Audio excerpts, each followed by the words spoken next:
আপনি নিজে নিজে দেখবেন কি রে, আমি 2-3 দিন হয়ে গেছে তিলাওয়াতে কোরআন করতে পারছি না, পড়তে চাই কোন রকম ইদার উদার করে সময় নষ্ট হয়ে যাচ্ছে।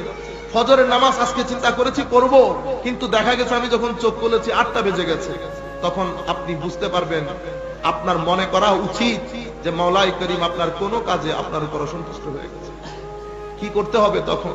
আল্লাহর দরবারের সাথে সাথে ওযু করে আল্লাহর দরবারে তওবার নামাজ পড়ে সিজদা দিয়ে থাকবেন, আল্লাহ আমি মাফ চাই, কোন কারণে আপনি আমার উপর অসন্তুষ্ট হয়েছেন। আর যদি আরো কিছু করতে চান, কিছু মানুষকে দান করে দেবেন। দানের মাধ্যমে আপনি যখন কোনো মানুষের মুখে হাসি ফুটাবেন, একটা মানুষ যার এখন এই মুহূর্তে 2000 টাকা দরকার, আপনার সমাজে অনেক মানুষ আছে, এই 2000 টাকা নীরবে নিবৃত্তে তার হাতে দিয়ে আসবে, 10 বছরের তাহাজ্জুদের সওয়াব হবে। আপনি নিয়ত করে দিবেন, আল্লাহ এটা দিচ্ছি তোমার নৈকট্যের জন্য। আমাদের আরেক বড় মুসিবত হচ্ছে, শুধু দোয়া চাই, আল্লাহ আমার পরীক্ষার পাস, আল্লাহ একটা চাকরি, আল্লাহ না, আল্লাহর দরবারে আল্লাহর নৈকট্য চাইবেন, পরকাল সুন্দর হওয়াকে চাইবেন, আখলাক চাইবেন। রয়ে গেল দুনিয়া, মনে রাখবেন আল্লাহ যার আখিরাত সুন্দর করবেন তার দুনিয়াকে অসুন্দর করবেন, অসুন্দর করবেন।